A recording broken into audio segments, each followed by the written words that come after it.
علما آباهما، فالله حفظهما أيضا بسبب صلاح والدهما. وفي الآية ما يدل على أن الله تعالى يحفظ الصالح في نفسه وفي ولده وإن بعد أو وإن بعدوا عنه. قال تعالى: وهو يتولى الصالحين. وقال جل من قائل: إن الله يدافع عن الذين آمنوا. وقال سبحانه وتعالى: الله ولي الذين آمنوا يخرجهم من الظلمات إلى النور. وهناك سبب يغفل عنه كثير منا، وهو بسيط جدا، بسيط يستطيعه كل أحد، ألا وهو قراءة القرآن في البيت، حيث إن لكلام الله تعالى تأثيرا عجيبا، فهو طارد للشياطين وسبب لتنزل الملائكة الكرام. فقد جاء في صحيح مسلم أن رسول الله صلى الله عليه وآله وسلم قال: لا يقعد قوم يذكرون الله عز وجل إلا حفتهم الملائكة وغشيتهم الرحمة وتنزلت عليهم السكينة وذكرهم الله في من عنده. وهذا عام في المساجد والمدارس والبيوت وغيرها. وقال صلى الله عليه وسلم: اقرأوا سورة البقرة فإن قراءتها بركة وتركها حسرة، ولا تستطيعها البطلة، أي السحرة، أي لا يستطيعون أن يقاوموا سورة البقرة. وقال عليه الصلاة والسلام: لا تجعلوا بيوتكم مقابر، إن الشيطان ينفر، وفي رواية يفر، من البيت الذي تقرأ فيه سورة البقرة. فهذه السورة وحدها بركة وسعادة وسكينة وحصن في البيت. وذكر الله تعالى كذلك خصوصا عند دخول البيت، لأنه المكان الذي يأوي إليه الناس يجد فيه الراحة والطمأنينة، لقول النبي صلى الله عليه وآله وسلم: إذا دخل الرجل بيته فذكر الله عند دخوله بسم الله وعند طعامه قال الشيطان: لا مبيت لك ولا عشاء. وإذا دخل فلم يذكر الله عند دخوله قال الشيطان: أدركتم المبيت، أي لإخوانه. وإذا لم يذكر الله عند طعامه قال: أدركتم المبيت والعشاء. الحديث رواه مسلم.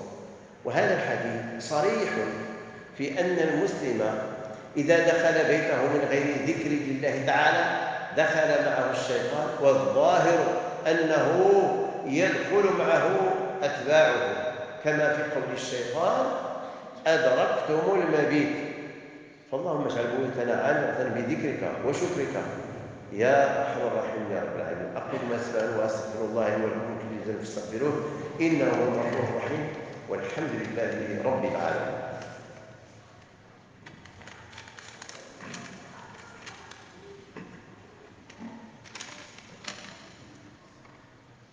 الحمد لله على إحسانه، والشكر له على توفيقه وامتنانه. نشهد أن لا إله إلا الله تعظيما لشانه، ونشهد أن سيدنا محمدا عبده ورسوله الداعي إلى رضوانه.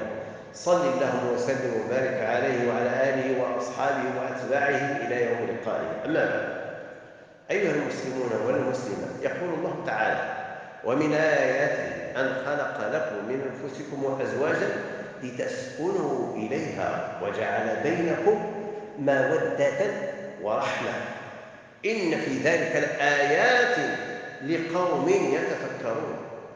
يقول صاحب أيسر التفاسير: أي ومن حججه وأدلته الدالة على وجوده وعلمه ورحمته المستوجبة لعبادته وتوحيده فيها، والدالة أيضا على قدرته على البعث والجزاء، خلقه لكم أيها الناس من أنفسكم، أي من جنس الآدمي، أزواجا أي زوجات لتسكنوا إليها بعامل التجانس، إذ كل جنس من المخلوقات يطمئن إلى جنسه ويسكن إليه، فجعل سبحانه بين الزوجين مودة ورحمة.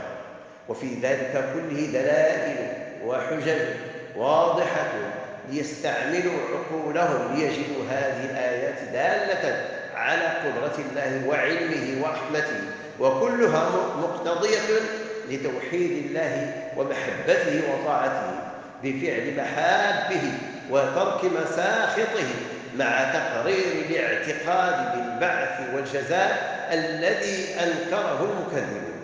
انتهى من تفسير أيسر التفاسير باختصار يسير. وقال ابن عباس رضي الله عنهما: المودة في الآية وجعل بينكم مودة ورحمة. قال: المودة حب الرجل امرأته، والرحمة شفقته عليها أن يصيبها سوء. أيها الإخوة المؤمنون، إن الزواج نعمة أنعم الله بها علينا، والزواج السعيد هو ما قام على الدين ليتكون بذلك بيتا سعيدا، لنساهم جميعا في خلق أسرة مؤمنة تتكون منها أمة قوية ومجتمع راقي يمثل روح الإسلام ويشد أزر المسلمين. والله عز وجل هو الذي اختار لنا هذا الزواج الذي مبناه على الدين والإيمان والتقى والصلاح. والتفاهم بين الزوجين فيما يخصهما من أسباب سعادة البيوت، حتى تبقى المشاكل بين الزوجين منحصرة فيما بينهما من دون نشر ذلك بين العائلة، بل حتى بين الأولاد، لأن الخلاف إذا شاع وتجاوز الزوجين أثر على الأسرة التي تنشد السعادة. وينبغي أن يشمل الزوجين خصلة هامة، وهي التغافل الإيجابي والذكي عن بعض أخطاء وتهور بعض الأبناء الذي قد تعالج فيما يستقبل. هناك أمور تراها في أولادك تغض عنها الطرف تغافلا، أنت تعرف أنه أخطأ ولكن تتغافل حتى يتدارك ابنك فيما بعد ذلك الخطأ أو ذلك التهور. فلا ينبغي أن يقف الوالدان عند كل دقيق وجليل في أقوال وتصرفات الأولاد، ولكن يمزج هذا التغافل بالجانب التربوي لتصحيح الأخطاء والمفاهيم، مع العلم أنه لا تغافل عن أمور تخالف شرع الله. إذا كان الطفل أو البنت يفعل شيئا يخالف دين الله، هنا لا ينبغي التغافل، بل ينبغي التغافل في أمور قد تعالج فيما يستقبل. إذن لا تغافل عن أمور تخالف شرع الله تبارك وتعالى، إلا أنه ينبغي علاجها بالعلم والحلم والرفق والحكمة. يقول الإمام أحمد رحمه الله: 9 أعشار حسن الخلق في التغافل. 9 أعشار حسن الخلق في التغافل. عباد الله، إن صلاح الأسرة في هذا الوقت وفي تصور البعض لا يرتبط بالمحافظة على الخلق الحسن والتمسك بالفضائل ورعاية حق الزوج وحماية الأسرة، وإنما يرتبط عندهم بما تملك الزوجة من وسائل للضغط على الزوج وكيفية استمالته إليها. وصلاح الزوج كذلك لا يرتبط عندهم بالاستقامة والأمانة والعفة، وإنما الغرض كم يملك الزوج من المال وما هو منصبه، وهل أبواه على قيد الحياة. هذا واقع نعيشه. هناك أمور لا حياء فيها، لا استحياء فيها. حينما تقول له: هل يشتغل؟ جاء يخطب، الرجل جاء يخطب، هل يشتغل؟ لا بأس أن تسأله: هل يعمل؟ هو ماكث وجالس في البيت. لكن حينما يكون ذلك هو كل أمرك وكل ما يهمك من حياة ابنتك، فهذا يعني خطأ لا ينبغي أن يعيش به المرء، ولا ينبغي أن يسير عليه. قلت: وأصبحت تلك المقولة عندهم تنطبق عليهم، وهي: قل لي كم تملك أقول لك من أنت. أما ديننا الحنيف فمبنى الزواج فيه هو قول رسول الله صلى الله عليه وآله وسلم: إذا أتاكم من ترضون دينه وخلقه فزوجوه، إلا تفعلوا تكن فتنة في الأرض وفساد عريض.